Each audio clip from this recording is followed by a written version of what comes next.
it's go time. Welcome to G Money, real talk on everything mortgages and real estate. Today I'm here with Sarah Abrams. Welcome. Howdy. Thank you. Thanks for joining. You're welcome. Thank you. Do you have any idea what we're talking about today? I believe, yes. Okay. You sound prepared. I love it. Thank you.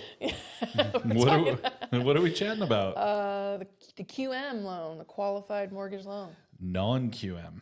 Oh, the non-QM. But we don't know what a non-QM is. Until we don't know what the QM is. There we go. Okay. Yeah. Don't you love the industry?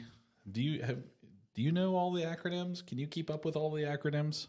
No, but it's in every industry. Yeah. Any job I've ever had, I'll sit in my first couple meetings and I'm like, what are they talking about? Gotcha. Yeah. I'm still like that. Yeah. 24 years in. Well, there's always got to be new stuff, right? Exactly. It's what keeps me on my little toes. All right. Well, without further ado, let's talk about QM and non-QM. And we're going to give you a little bit of a history lesson here. Please do. So again, I've been in the mortgage industry 20 plus years, and the pinnacle, well, we're going to say the peak here of the worst of the worst was the foreclosure crisis, 2007 to 2010. And there's many factors that led up to that. And it turned very ugly very fast. Unfortunately, there was a lot of people that lost their homes due to foreclosure, insolvency by banks, and then lawsuits came in. And there was a lot of bad lenders. There was a lot of bad borrowers and a lot of finger pointing. And basically, the federal government stepped in under the TILA, which is the Truth in Lending Act. Acronym. Yes, the Truth in Lending Act. And they set a lot of federal guidelines for lenders and lending. And they came up with the ATR non-QM guidelines. I think we should have like a tally of how many acronyms. Oh my goodness. That would be funny. Well, yeah. Well, every time one hits. Technically, truly, it's the ATR, the ability to repay /QM. I said non-QM, so I apologize. The technicality is they cater towards the QM, the qualified mortgages. So what does this mean is for most of the traditional lending that we do, conventional loans, whether it's via Fannie Mae, Freddie Mac, FHA, VA, USDA, all of those loan programs have guidelines that have been very well thought through. They require that us as lenders verify the ability to repay. And in layman's terms, that means we have to document income, okay? So we're verifying that you have a job. We're verifying that the income is coming in. How much is that income? We're verifying that whole, situation. And so the thought process is, and there's several different guidelines for it to be a QM loan, that if the lender follows all of these guidelines, then they're offering kind of the best offering available of mortgages to the consumer. And so there can't necessarily be any frivolous lawsuits saying, hey, you didn't verify this. That will be thrown out of court because it follows the ATR QM guidelines, the ability to repay, as long as we can document that we followed all those procedures. And so for, again, conventional loans, FHA loans, let's talk about what is a qualified mortgage. One is it has to have a debt to income ratio. And so for most loans, majority of them, how do we calculate how much do you qualify is by using this math equation, DTI, debt to income ratio. And so the rule of thumb for the QM, for the qualified mortgage loan, is that it cannot exceed 43% with an asterisk to that. And that asterisk is if it goes through Fannie and Freddie's automated underwriting, FHA's automated underwriting, and they have parameters that allow it to go higher with an approved eligible, then they will allow that. So we can sometimes go up to 50, sometimes even slightly over 50 with FHA, but the loan is really scrubbing the whole application for not just the debt to income ratio. They're looking at assets, they're looking at length of employment, how much time they've been there, how much they make. They're looking at many different compensating factors, we'll say. But rule of thumb was what, 43 you said? 43, okay. Correct. So that is one of the requirements, the DTI, the debt to income ratio. The next is the points and fees. And so this is another one. Again, we don't like predatory lenders, which, pick on the consumer. They charge exorbitant fees and exorbitant rates. So with that, they put a cap on how much the fees and regulations can cost. And that is roughly 3% of the loan. And so they don't want somebody, charging 2% origination fee, plus they have closing costs of title and escrow and all of that. So they do put some limitations there. Again, going back to the income, the verification of income and employment is required. And this is even prior to funding. Typically, they put a 10 days within closing that we have to reach out to the employer to verify that, hey, they're still employed. The loan term. This is also something where, prior to this, lenders were getting creative and they were coming up with 40-year loans and 50-year loans. And, you have to understand, the longer that the lender fixes a mortgage, the higher the rate. And so with that being said, a 50-year mortgage versus a 30-year mortgage, there's going to be a lot of volatility over the course of 50 years, let alone a traditional 30-year loan. And so the lender has to look at the peaks and valleys and the expectation of when the rates go higher. And rates are at 8%, but we have a fixed mortgage note at 5%. How does that mortgage perform, and how much does it yield for investors, et cetera? And so when you start to do the actual equations of what the 50-year loans were historically marketed at, the average offering rate, and you did the math, if you have a 30-year fixed at 6.5%, but you have a 50-year at 8%, well, it doesn't save any money to the consumer. They're just indebted for an additional 20 years. And so for a qualified, or again, QM loan, I want you to be very familiar with the terminology here. By the end, the maximum loan term cannot exceed 30 years. And then the final qualification is that for a QM loan, it cannot have any risky features. And what do they define by risky is something with a prepayment penalty. Again, prior to the foreclosure crisis, it was very common to see loan program a 228 or a 327, and that meant that it had a prepayment penalty. If you refinanced or sold your loan, or your home rather, within 2 years, then you would pay a penalty. Oftentimes that was equivalent to 6 months of mortgage interest. Hey, these were some very steep penalties for paying it off early.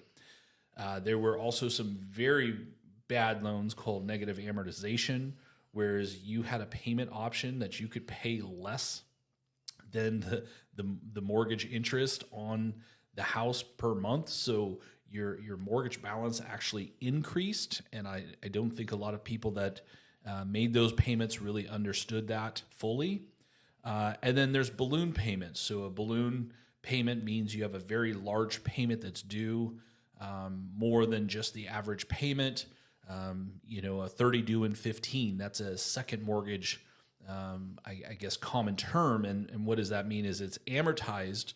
The payments are broken down over the course of 30 years, but the loan is actually due at the end of 15. And so 30 due in 15, that 15-year payment is a balloon payment, and you got to have a plan in place, whether it's refinancing, or you're coming into some money during that time period, or you're just making extra payments to make sure to get it paid off within those 15 years, it put many borrowers in precarious positions.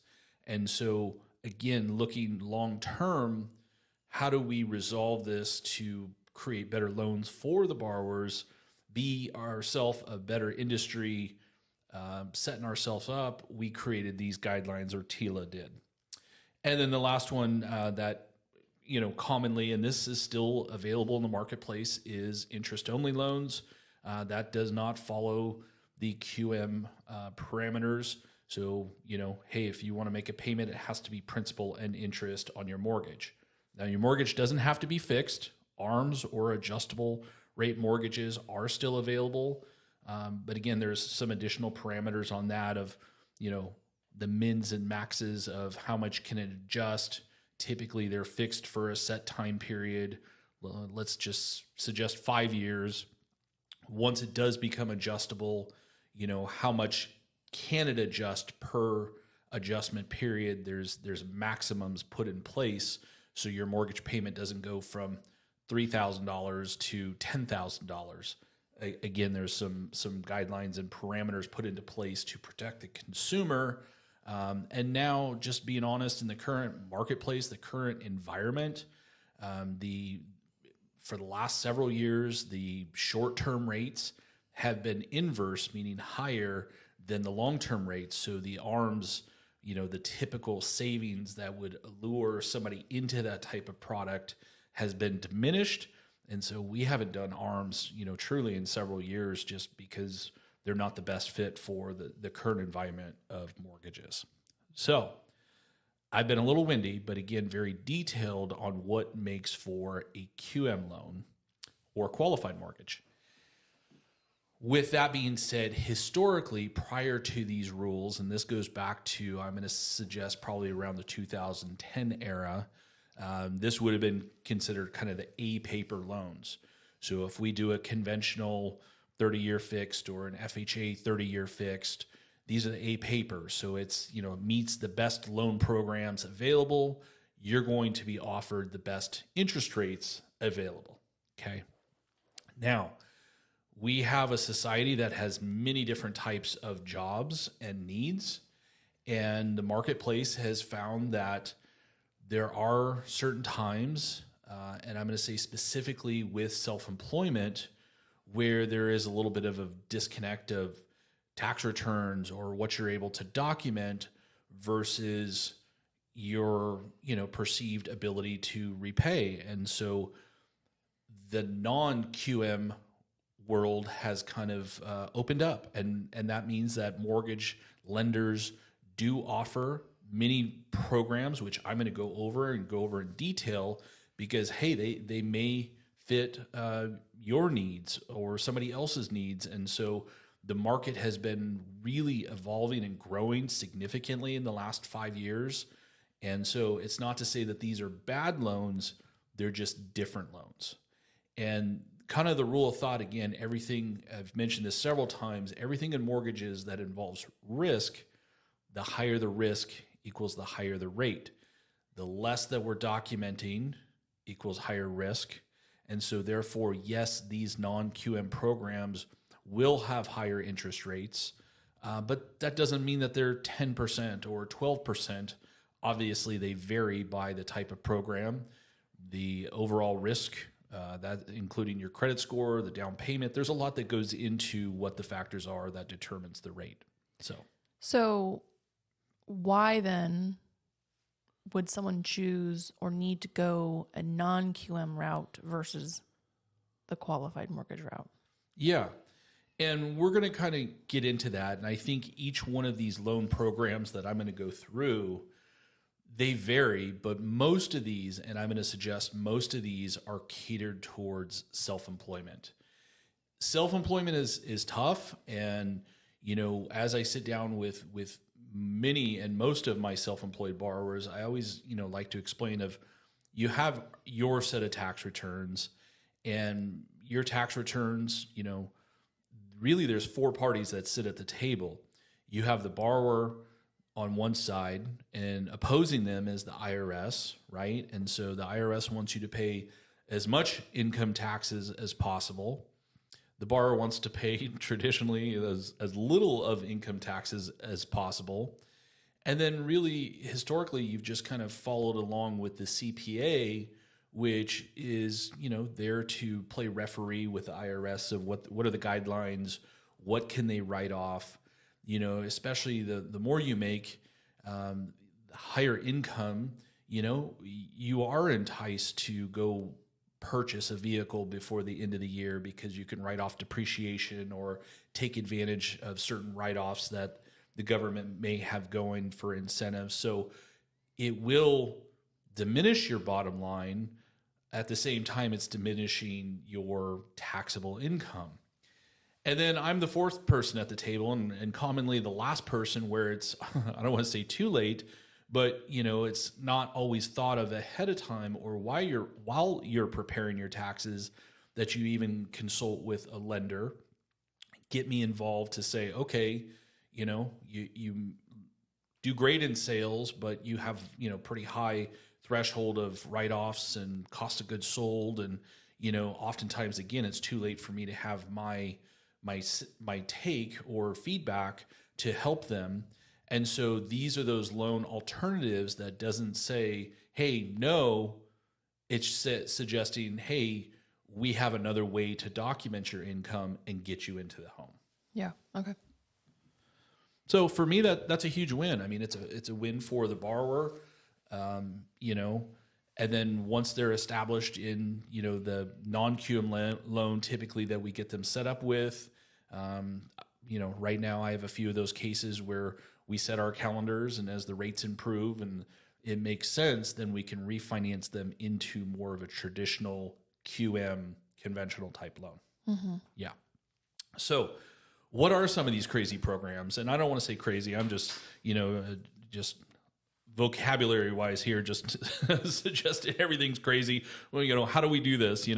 So the first few, and these have kind of been around for quite a while, but they've made a resurgence, is bank statement loans. And versus documenting with pay stubs and W-2s or tax returns, we can actually look at your bank statements.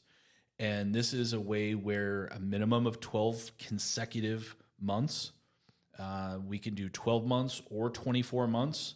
But what we do is we look at every single deposit that goes in there, and then we average it. And that is how we determine what is the usable or qualifying income for that loan. We can do this for personal bank statements, or we can do this for business bank statements. If it's for business bank statements, then there's some methods depending upon the industry. If you have employees and you have cost of goods sold and different things, then there is an expense factor that we do take into consideration. It's not just 100% of the business revenue, but it is oftentimes much more favorable for that party that needs to go with bank statements. Obviously, since we're looking at bank statements, we want to look at transfers. If money's coming transferring from a personal account to a business account, well, is that a liquidity or a cash flow issue? We typically don't count or account for those transfers within the deposits for the average. We especially look at NSFs. We don't want to see that, as we're looking at the bank statements. So it's very important that obviously, whether it's your personal or business, you're good with managing the cash flow, paying the bills when they're due, and also keeping enough, account balances in there for the overall liquidity of the company. So bank statements, pretty straightforward. We have calculation worksheets where we look at, again, each month's bank statement. We look at what is the deposits for that month. Are there any deposits that we need to take out? What's the beginning and ending balance? Then we start to average that over the course of the 12 or 24 months. We develop the average income, and then from there, that's how we qualify. So it's pretty straightforward. So you said that you can utilize personal or bank or Yes. business bank statements.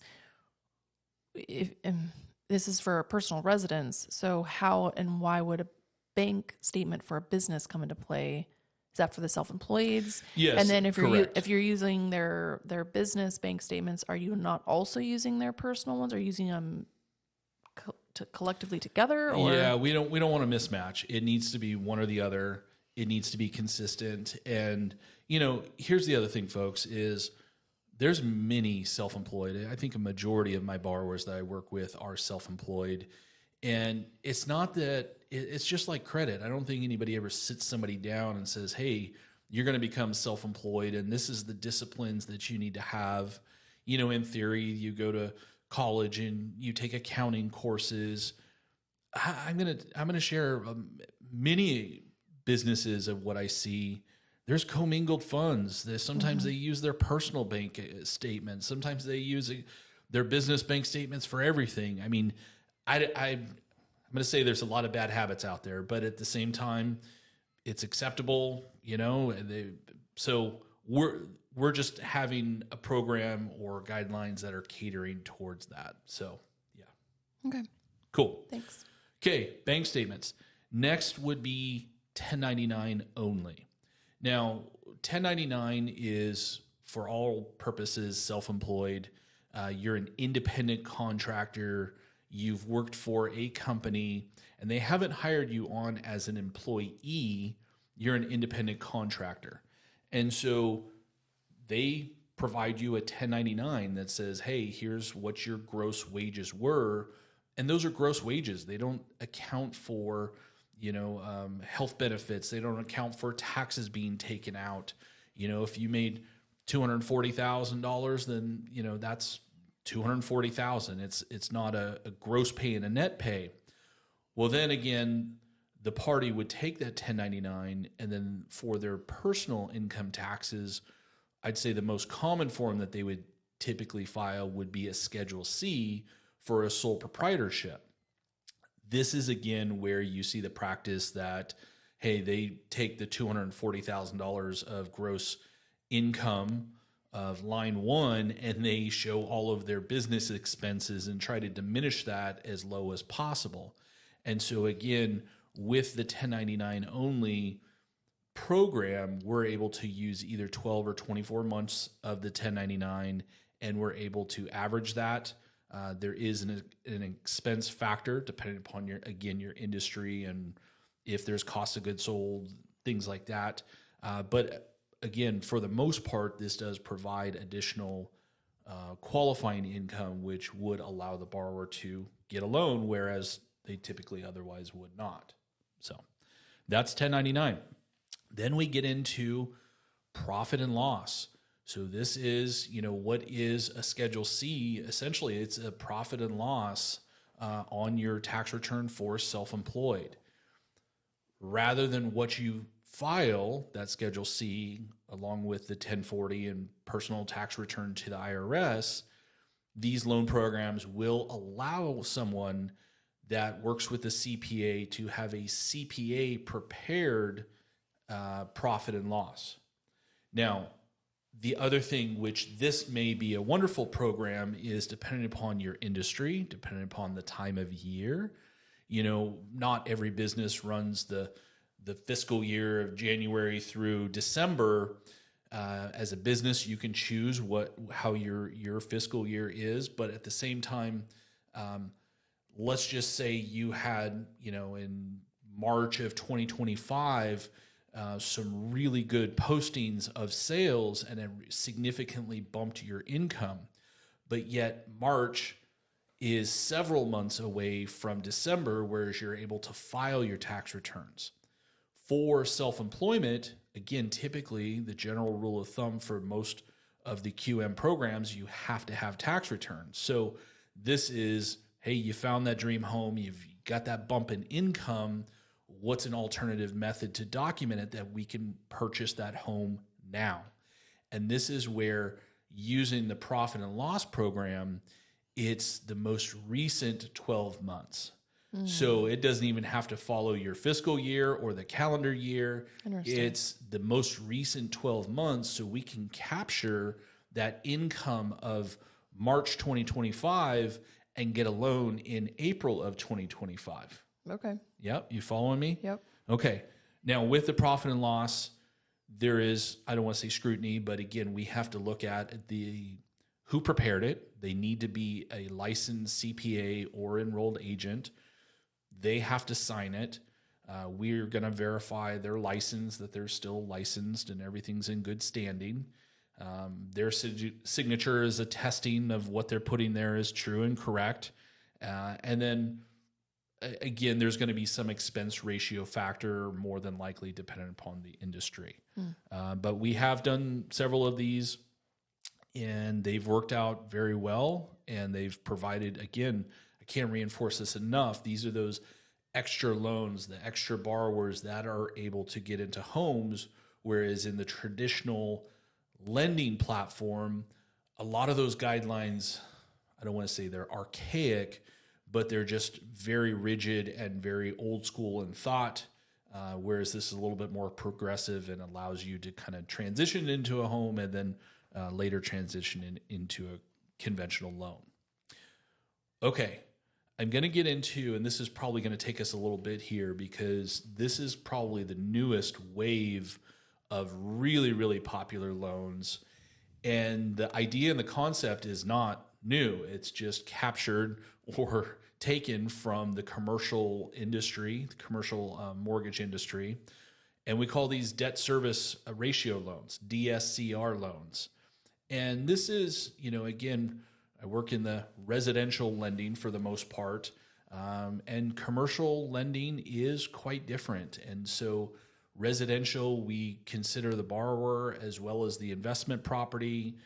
We allow the borrower to purchase a property, even if that property shows no income, doesn't have proof of a historical income. As long as the personal income covers the debt service, then you're good enough to purchase that home.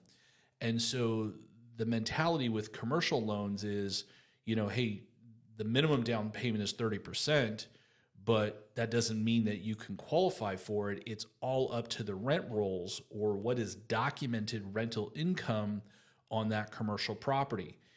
If the rents are stale or weak, it may require 50 or 60% down to get that mortgage low enough to be able to be a positive cash flow scenario.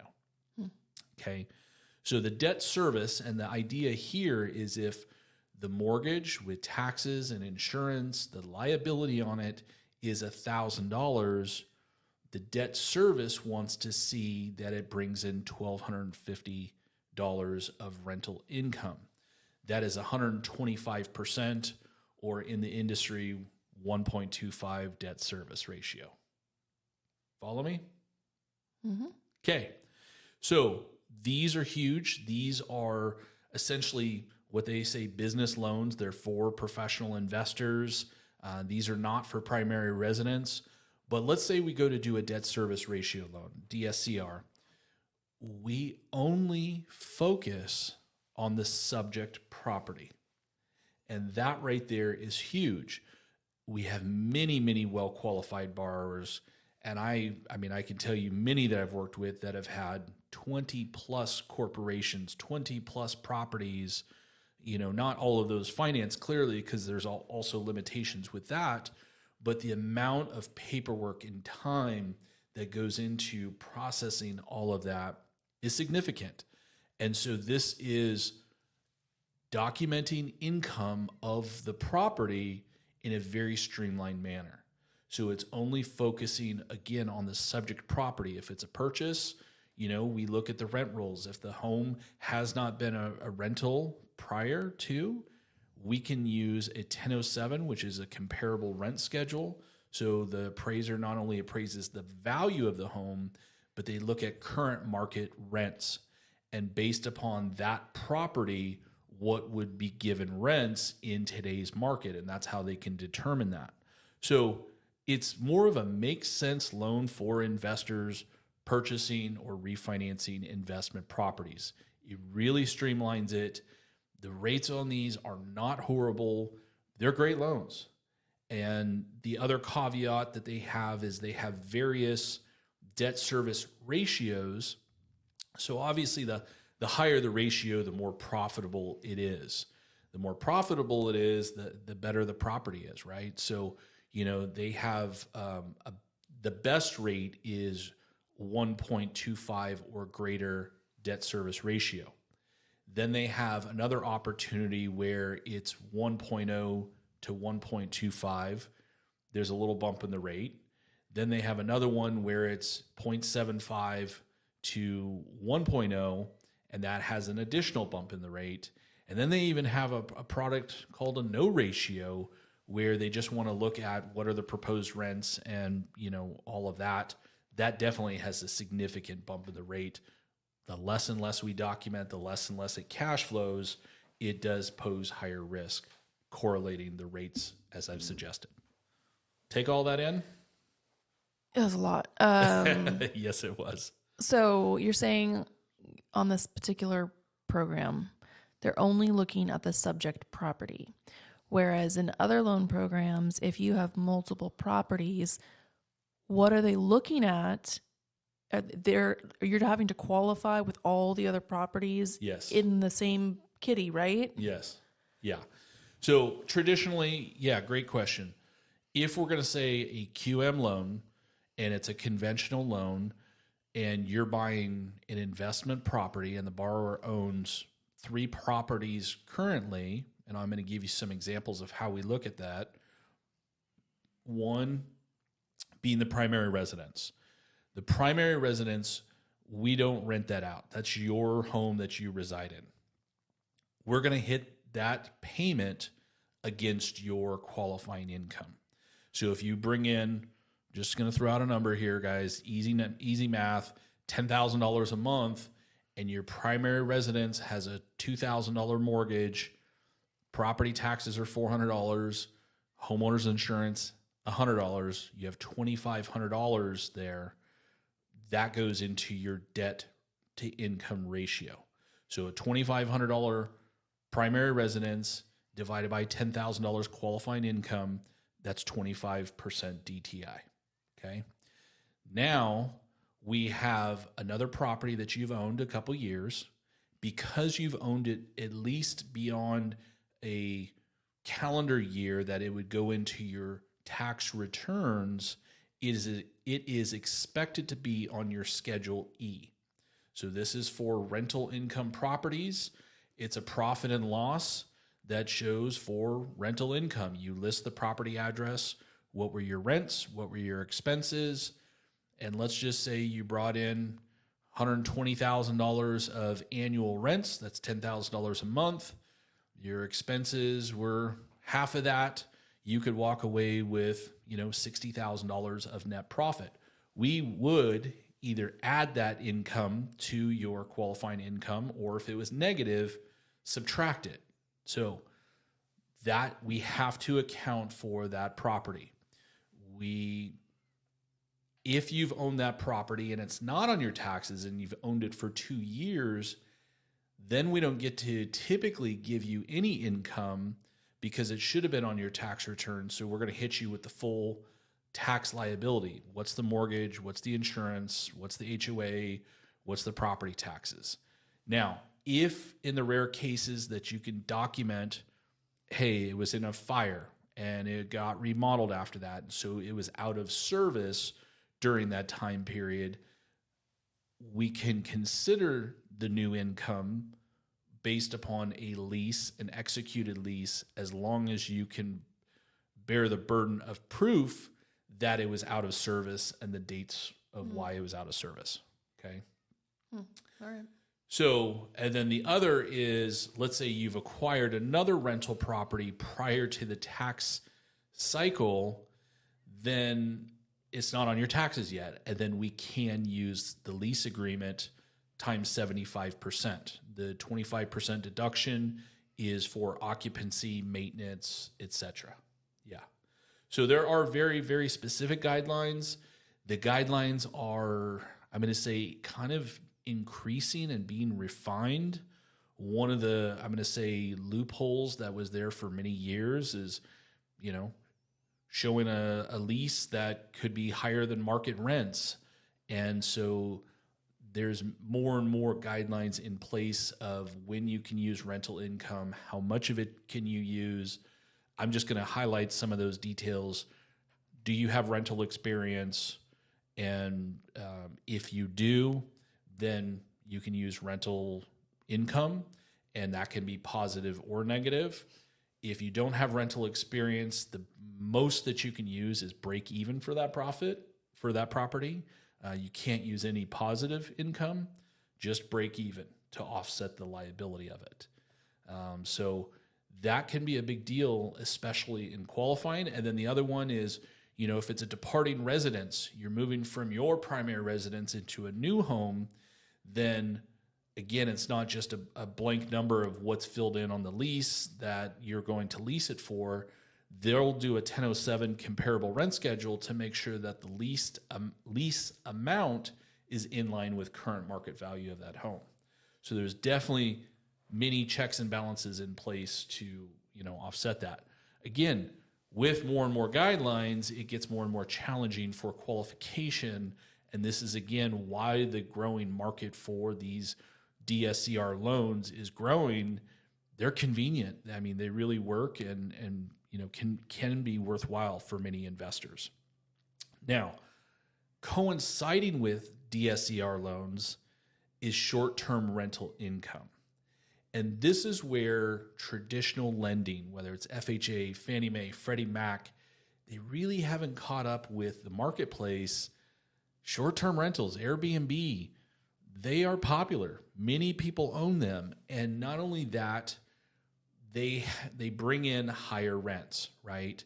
The exposure is much higher. You can rent it for much higher amounts on a short-term basis, especially depending upon your location. You've got one in Las Vegas or Nashville, some of these high tourist areas.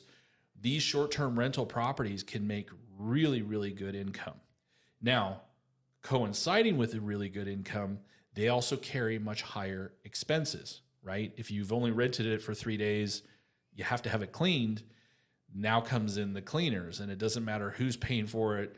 The tenant, the short-term tenant or the owner, we still have to account for that because that's going to go on your tax return. So for the conventional loans, FHA, the real traditional type of lending, unless you've owned that short-term rental and it's been on your taxes for 2 years, they won't consider that. And so that's the tough thing is, again, if you plan on doing a Nashville Airbnb and you plan on making $10,000 and you don't mind having a $5,000 a month mortgage that you're purchasing this property, knowing that you're going to make good money, the guidelines might not support it unless you go to one of these debt service ratio loans. And even with that, not every investor will allow the short-term rental income to be utilized. The biggest thing that I can suggest is the investor experience. If you have experience with that, it's going to be easier for you to prove, hey, here's my Airbnb printout sheets. Here's how long I've been doing this. You're able to document that in addition to the tax returns. And as long as they line up, it's going to be more and more viable for the lender to allow that type of income. But again, if you're a traditional loan, the Fannie Mae guideline is that you have to have that property Airbnb'd for 2 years before they would even use that type of income. And so we have these debt service ratio loans, which will allow some cases to capitalize on that now. That could be potentially the difference between you buying that Nashville investment property or not. So definitely wanted to address the short-term rental income, the difference between non-QM and QM, and also how that coincides typically with also doing a debt service ratio loan. Yeah. Yeah. You see a lot of these loans, they're we'll call them the save a deal, right? Because without these programs, you wouldn't have that deal, and it gets very nuanced of that loan as you're unfolding the layers of documenting the income and the assets and discovery that you say, oh well, doesn't meet this agency guideline. What about here? What about here? This is providing you a whole nother realm of tools to help that consumer purchase that home. Yeah, for sure. I did have a couple questions on the short term. Yes. So a purchaser is trying to purchase an existing short-term rental and make it their own, or they're wanting to purchase a home and turn it into one, or either or. Could be either or. Okay. So then,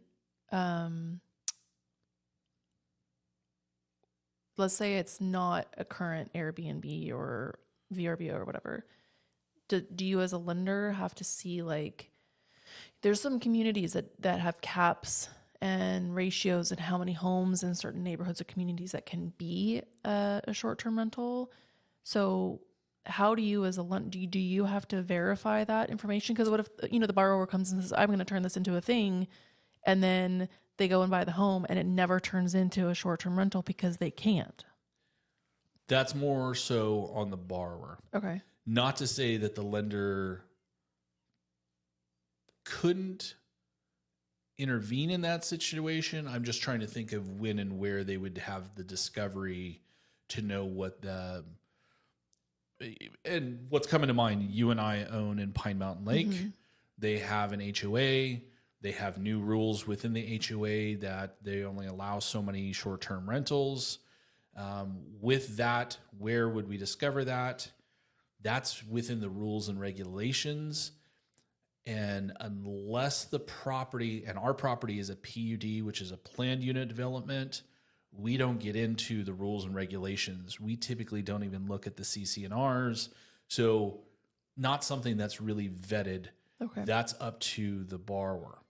Now, where would that be caught is, let's say you only have 1 year history of owning this Airbnb and you claimed it on your tax returns, but the borrower looks at it and goes, okay, it's a Bakersfield property and you're making $10,000 a month average.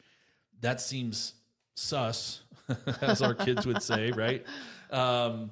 They could, at their discretion, cut that down if they determine that it's short-term rental because it didn't meet the 2nd year, 2-year history of being a short-term rental. So that is at their discretion. Whereas again, on the debt service ratio loans, if that investor allows it, typically they allow it. And it could be a, refinance, purchase, new short-term rental, etc. Okay. Yeah. Okay. Couple others. W-2 wage earner. Again, most of these non-QM programs, historically, you can hear how many have we gone through. Most of them are for self-employed. There's a few to highlight for W-2 wage earner is instead of documenting 2+ years of W-2 income, we could do 1 year only, and that's 1 year, or do just a verification of employment only. So, if you've transitioned industries, you've had a newer job, your averages aren't, what they should be in a more of a traditional settings, we could focus on the last 12 months versus 24 or greater. The biggest thing is the likelihood of your income to continue. Is your job for only 6 months? Well, that could pose an issue. The rule of thumb is the continuance for 3 years or more. Your employer doesn't have to say that, but if you earn a salary, that's implied by that. So a couple different programs there. And then we have the asset depletion. And so this is somebody, especially as more and more folks retire, they're on fixed incomes. And so they're not showing up day to day on a W-2 job anymore. Great. Can't wait to be in that position, right? They've earned that. So hopefully they've saved up as much as they can. And how do we turn their assets into income?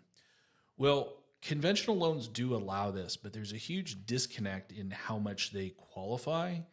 And, Fannie Mae is like you take, $1 million, let's say you have in your retirement account, and they'll divide that by 30 years. Well, that quickly diminishes the income. Freddie Mac does it over the course of 20 years. So some of these asset depletions, they'll just, they'll use 80% of stocks, 100% of checking, savings, money market, and then they'll just look at, what's the balance and different models that they have, or, do you have 1.5 times the loan amount? Hey, then that checks out. So there's different formulas into that, and I don't want to dive too deep. I'm just suggesting that there's some more progressive ways for documenting, converting the assets into a qualifying income amount, knowing that you have, ample amount. And, right now I'm working with somebody, he literally just retired, one account alone, he has 3.7 million in it. I mean, could he spend that before he passes? Yes, of course. I mean, anybody can go on a spending spree, but at the same time, he's likely going to be disciplined. He's going to continue to pay his bills, which is why we have a credit score to see his history of paying bills. So there's good faith on lenders also in a lot of these approaches. So we do look at that. Now, one of the other markets for non-QM loans, and I'm going to kind of go through, and this is something I think is very important, and I'm glad that we do have these options available.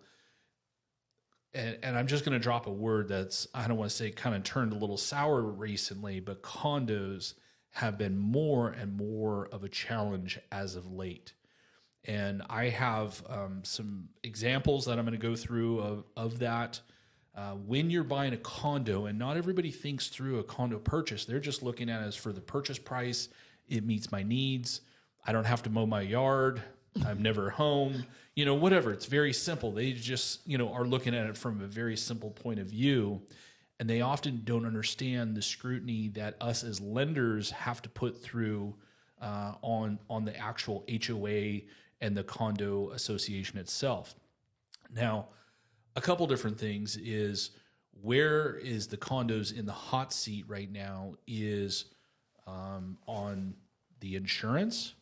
And the insurance right now for every home is becoming a problem because of all of the fires and the tragic losses sustained nationwide. I think every state has had, major situations where catastrophic losses that are costing the insurance companies more and more money. But you also have a state like California that it's so significant, you have many companies pulling out of the state, not even offering coverages anymore. And so what's happening with condos, and we're seeing this, the companies that are remaining, they're increasing their prices so significantly, so fast, that in order for the HOAs to continue with their approved budgets, they're accepting less than required insurance. Now, we have this where every HOA has a board, and they have CC&Rs, conditions, covenants, and restrictions. That tells the board how to vote and what are the minimum requirements of insurance and having 100% replacement cost coverage, et cetera, et cetera. I've seen HOAs making decisions that are not following the CC&Rs because they have to make kind of a financial decision of, do they raise HOA dues from $250 a month to $500 a month just to be able to insure the complex. Now, those decisions are impacting everybody that resides and owns in there, because if the HOA does not have acceptable insurance, we cannot do a loan on that. And I've had more and more issues as of late, the last 12 months. Again, multiple HOAs are not properly insuring their units. And so we've got these non-QM lenders where they are willing to accept a little bit of a higher risk versus the traditional agencies, Fannie, Freddie, FHA, VA. Now, VA and FHA, for the most part, I'm just going to stereotype here, they have to be approved as a complex. We see that often when a condo or complex is new. They want to entice as many borrowers as they can to purchase. But then at some point, we start to see that taper off where the cost and the time to renew annually, they stop doing that. And so it's very unfortunate, but we do see fewer and fewer HOAs that are VA and FHA approved. Hence why FHA allows spot approvals, where as long as the density is not 10% or greater, it is truly isolated lending here and there. We can individually approve units, but it has to have acceptable coverage. So we're back to that square root problem here of, okay, the HOA doesn't have acceptable coverage. They're not VA approved. FHA doesn't meet the coverage. Fannie Mae and Freddie Mac, it doesn't meet the coverage. Where do we go? Now we have these non-QM lenders that will. I want to list a few of the reasons that a condo would become what we call non-warrantable. Non-warrantable means it doesn't meet the agency or conventional guidelines. Commercial space. If the commercial space non-QM will allow up to 50%, I think for conventional, I think that's 20, possibly 25%. So we do have an increase in commercial space. We're seeing more and more of this, the live here, work here environment. I think, I don't know, these builders and cities work together to pat themselves on the back that you have some retail space and live here, work here. And, you know, I'm going to be honest, I see a lot of those vacant. And I don't see them put to the best use other than the builders patting themselves on the back. So, you know, I would love the idea if it truly worked, but I don't think it works as well as it should in practice.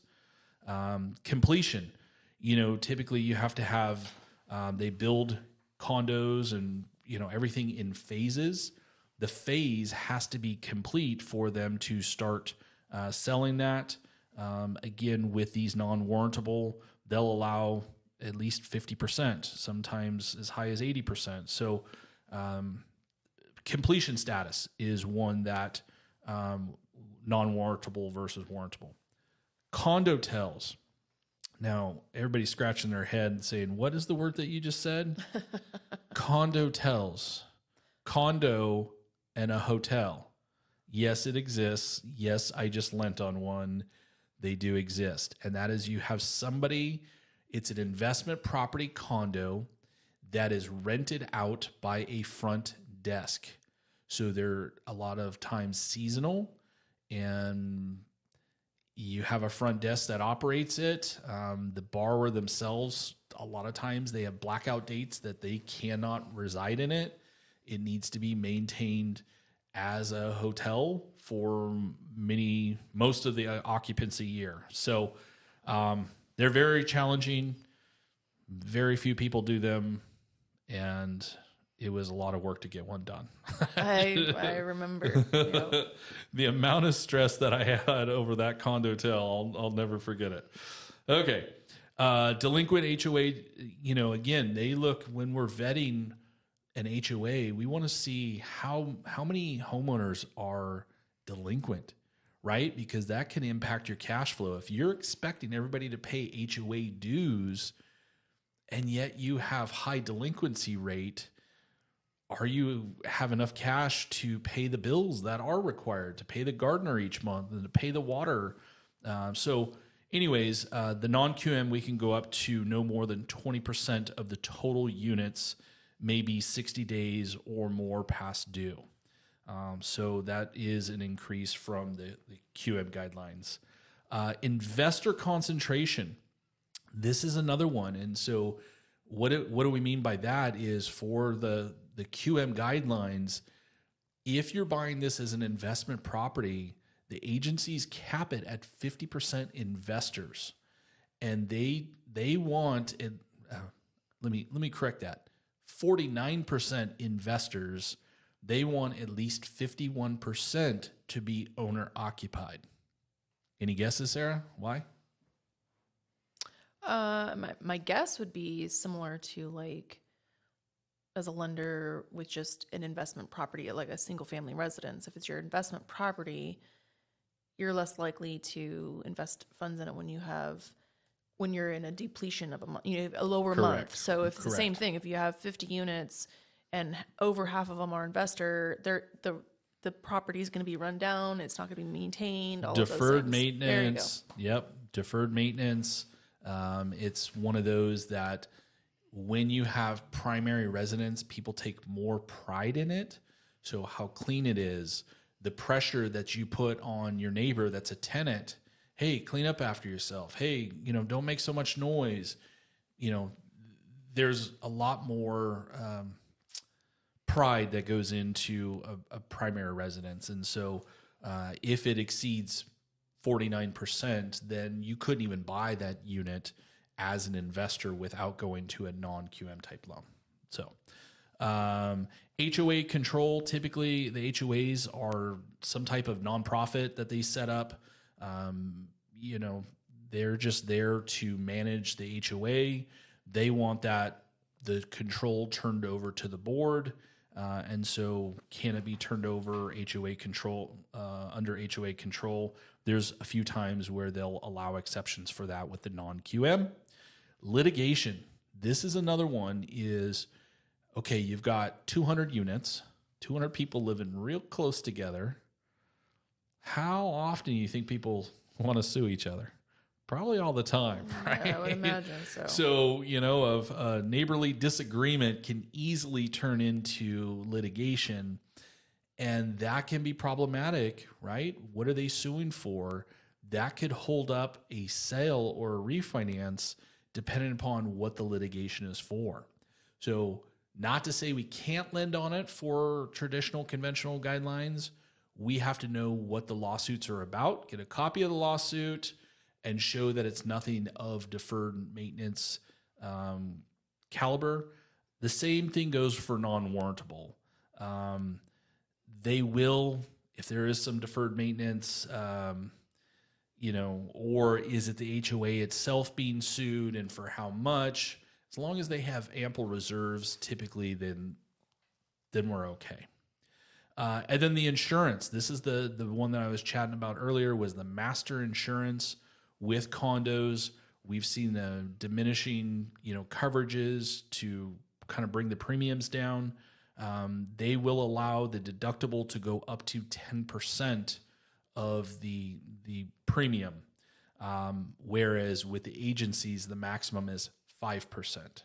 So it is kind of doubling that. It is allowing a little bit of a grace leniency there. That guideline right there saved a purchase a few months ago for me. So that was something that, again, the borrowers would not be able to be in their unit right now had that non-QM guideline been acceptable.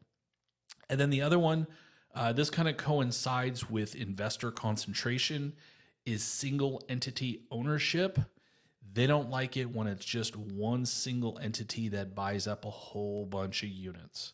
Again, the same thought process with the investor concentration is just lack of maintenance and control, and becoming a main stakeholder with major voting rights and things like that. So they will allow up to 30% with non-QM.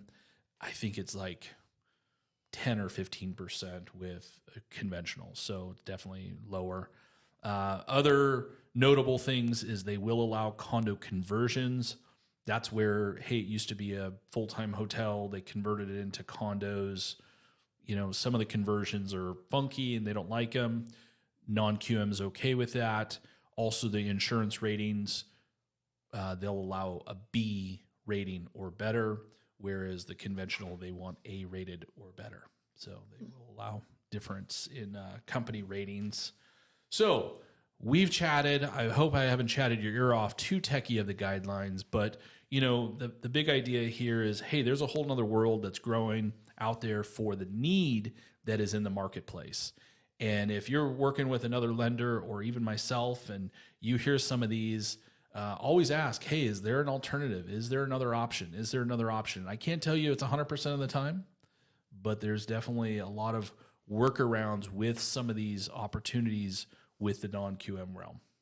Yeah, that's interesting. That's exciting though too. A lot of people feel like they don't have an option or a way to buy, and I think that's part of it is just they're they're not in the industry to know all of the opportunities that can be out there. And so I think just it's encouraging to hear that there are some there's a many different flavors of lending options out there. And so finding someone like yourself that's well versed and knowledgeable and willing to, I mean, just sitting here listening to you rattling things off the top of your head of how much you know is quite impressive. And so knowing someone who knows, or knowing someone who is competent to find out the answers, is really crucial. And as much as I keep in this big old dome of mine, I still don't know it all, right? And every scenario is a little bit different. So it's about getting to the bottom of what are the objections or obstacles that we have, what are the resources available to overcome those, and it's always that little project of, let me do my research, let me find it, let me see if there's a program, let me see if there's an investor. Now, just one or two other little tidbits here, then I'll let you get going. With the non-QM, I'm going to say in the marketplace, it's very common practice for borrowers to pay a prepayment penalty for these types of programs. And the idea, obviously if you're paying a higher rate, it makes it where you're incentivized more than ever to get out of that program. And so for the actual investor, they do prepayment penalties because they want to assure that there's a return on their investment. And the truth is, on any mortgage that's originated, the lenders do not charge the true cost of the origination. Between compliance and legal and paying loan officers and having an HR team and benefits, all of these resources that part are mandatory and part is being a good employer and a good business, how do we make our money is we make it back on interest. And so with that, there is typically prepayment penalty. Now, the great thing about American Pacific Mortgage, and I'm going to kind of toot their horn here, again, my tenure with them is 22 plus years, is their mentality is always to try to provide the best for the consumer. And so most of our non-QM programs in-house do not have a prepayment penalty. And that is huge to me. If I can offer that to my client, that is my absolute first choice. I'm not saying that that's always the only choice. Sometimes we have that opportunity and sometimes we're backed into the corner of, hey, this is the one that meets your needs. But if there ever is a prepayment penalty, not only am I required, it's my fiduciary responsibility to really reinforce what is the penalty, how does it work, and make sure that that consumer is fully informed prior to making that decision. Sure. The other thing notable here is many of these programs have the old style of compensation. Now, I'm going to kind of rewind a little bit here. American Pacific Mortgage is a mortgage bank. So if we fund it in-house, most of our programs, we do not charge an origination fee in the form of points. It's typically a processing and underwriting fee. Sometimes we have some investor flat fees. There are certain programs, and I'm going to suggest like Cal HFA, their program is an example of one, whereas you pay an origination fee for that program. This is the same that holds true for any of the non-QMs that we broker. Now, 95% of the business, again, is in-house, so it's that 5%. If I have to broker to a non-QM investor, they're looking for you to pay that fee up front and out of pocket. Again, these are those things where if I have, and I do have multiple resources in-house for non-QM, then we don't charge those points, that origination fee. So where am I going is there are some differences, as I always share, in the lenders that you choose to do business with. If it's something I can't always guarantee it's in-house, that's our first option, is to try to do it in-house. Why? We want to avoid a prepayment penalty. Why? We want to avoid having you pay any points or additional fees. But if we don't have that in-house and we're just able to broker and obtain it, something is better than nothing. And my feeling is the sooner I can get you into the home that you want to purchase, the sooner you can start paying it off, the sooner you can start making appreciation and growing your wealth. So I don't see it as a bad thing. I mean, we can always review the numbers. Numbers don't lie. But again, my feeling is for the most part, this is our protocol that we go through. And as long as we follow the protocol of doing our best to try to avoid what we can, and if this is worst case or last case, it's not always bad news. So that's what I've got. Sarah, any final questions? No, I don't think so. Okay. You're right. All that was pretty much from the cuff, from the big dome up here. You had a few notes in front of you, but not too much. A few, just for the terminology. All of our acronyms, I wanted to make sure I didn't mess those up, right? I wonder what our count was today. Oh, goodness. I don't know. My brain hurts from talking so much, but I think it was really good. And I'm glad to get some of this information more and more out there. Look, we're trying to put out more informational podcasts for you. Just as you're driving, you can kind of take it in of like, hey, what's my next move? Or, hey, I didn't know that was available. If there's topics you want to hear, I want to hear about that. Tell me, hey, talk more about this. I'm going to try more and more to get into the YouTube. Yes, we have every podcast on a YouTube, but I think especially today, seeing some of these things visually always helps you comprehend a little bit more. So we're working on that. Stay tuned, or we're going to be up in our game on the video scene very, very soon. Sarah's shaking her head at me. No, I'm just kidding. She's saying yes. Yes, we got the, you heard it here. We got the permission to spend the money. You didn't hear anything. All right, friends. Thank you for tuning in to us today on the non-QM. Now you know what that means. I don't even need to explain it for the last time. I drilled it into your head about non-QM loans, and I'm sure any one of you that followed all the way through can list at least 5 different non-QM programs that we offer. Thank you for sticking it out with us. Thank you for tuning in. Make sure and subscribe. Stay tuned for the next episode. This is Greg Abrams on G Money, real talk on everything mortgages and real estate, and we're out. Peace.